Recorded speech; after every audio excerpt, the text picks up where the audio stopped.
Usually around this time of year, things start slowing down in the games industry, but that's not the case this year. So let's find out why.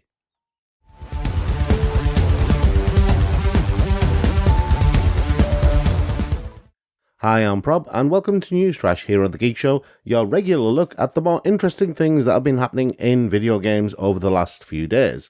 Now, this week should have been a bit of a celebratory week for Xbox. Forza Horizon 5 is riding high in the charts. It's the biggest Xbox release to date of any Xbox console. It's potentially Game of the Year this year. It is an excellent game. I'm loving every minute of it. Xbox recently had their 20th anniversary celebration in which they announced 70 new Xbox 360 and Xbox original games that were now backwards compatible with the Xbox One and Series X. That's amazing. More games like Dead or Alive Ultimate, Star Wars Jedi Knight 2, Star Wars Starfighter, and the Otogi franchise, and loads of others. On top of that, Halo Infinite multiplayer mode launched this week, and loads of players have been singing the praises of that. They've been loving every minute of it, and, well, that's kind of left other first-person shooters that we will name later on in this episode in the lurch. Not only that, another game that's making a bit of a comeback on the Xbox One and the Series X because of the backwards compatibility is EA's Skate 2. And loads of people who love the Skate games, especially Skate 2, went, yay! But then EA basically put a downer on them and said, we're closing the multiplayer servers next month. So yeah, single player mode only for that one, it looks like. But still, Skate is a great game, even in single player mode. On top of all that, XCloud is now available in 25 regions with Game Pass Ultimate subscription on Xbox One consoles. If you haven't had the chance to upgrade to a Series X or a Series X yet, then this is the perfect opportunity to be playing some up-to-date games through cloud streaming. If your internet can handle it, that is. On top of all of that, before the anniversary celebration, a teaser video was released for the Halo TV show, which is going to be debuting on Paramount Plus next year. You'd think that was the tip of the iceberg, but that's not the tip of the iceberg. Tip of the iceberg is that Xbox boss Phil Spencer has said in an interview with GQ that The Elder Scrolls 6 is going to be a PC and Xbox console exclusive. He's gone on to say that it's not about punishing any platform, and that he fundamentally believes all of the platforms can continue to grow, but this is basically to make good on the mammoth investment that Microsoft made in their acquisition of Bethesda ZeniMax. And they have to make some of that money back, and I totally understand that as a business decision. Anyway, in that interview with GQ, Phil Spencer was also asked about his succession plans. Basically, he's been asked who he's going to pick to replace him when he eventually retires. In his words, clearly as somebody who's been here for 33 years, I have more years behind me than ahead of me. But the longevity of this team, the sustainability of this team, there's nothing that's more important to me right now than that. I think it's good that Phil is thinking about these things. He seems to be paying attention to the details, especially when it comes to who's going to take over, who's going to lead the team, who's going to continue the vision he has for the future of the Xbox console, and basically the future of that side of gaming as well, the future of PC gaming, the future of console gaming, those sorts of things. The reason I'm bringing that up is because there was something that Phil mentioned in an interview he did with Axios. It was about NFTs. Now, we did talk about NFTs in one of the last couple of episodes when we mentioned that Square Enix and Take-Two have both been looking at non-fungible tokens as something that could be incorporated into gaming. So anyway, Phil has weighed in on this, and he's expressed his concerns over the current NFT-based gaming projects that are around, as he feels that they're more exploitative than about entertainment.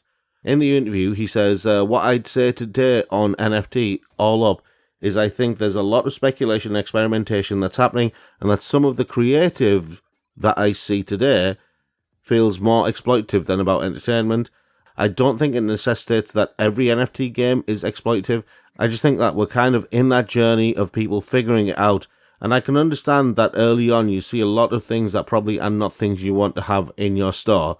I think anything that we looked at in our storefront that we said is exploitative would be something that we would, take action on. We don't want that kind of content. Valve has already banned blockchain and NFT games on Steam in October. Meanwhile, Epic Games have said that they're open to selling blockchain and NFT games. So yeah, it's all a big thing. They're still trying to figure it out. Anyway, moving on to the story that unfortunately did dominate the headlines this week, and I don't want to spend too much time on this, but it's Activision Blizzard. And we're starting off with the fact that Call of Duty sales are down 40% year on year, which is understandable. Call of Duty Vanguard wasn't really well received. The team that run Call of Duty have basically come together and they're trying to improve things with the online player base by making it possible for cheaters to be banned from every Call of Duty game ever made. That seems kind of strict, but cheating is a problem online. But that wasn't the main story. The main story has to do with all of the lawsuits that Activision Blizzard have been facing. And following on from all those, there was a damning and explosive report that came out from the Wall Street Journal, which basically alleged that Bobby Kotick and several of the other directors of Activision Blizzard knew about the sexual misconduct allegations and had known for years and didn't report any of these things to the board of directors or to the shareholders as a matter of concern. Not only that, within the report itself, there were direct accusations aimed at Bobby Kotick himself, one of which dates back to 2006, in which he allegedly threatened to have an assistant of his killed in a voicemail. Now, a representative of the company has told the Wall Street Journal that Mr. Kotick quickly apologized 16 years ago for the obviously hyperbolic and inappropriate voicemail, and he deeply regrets the exaggeration and tone in his voicemail to this day. We don't know what the truth of that is. All we know is that that was settled out of court. In another incident, he was sued by a flight attendant on a private jet that he co-owned after she complained that the pilot had sexually harassed her. That again was settled in arbitration with $200,000 being paid to the flight attendant.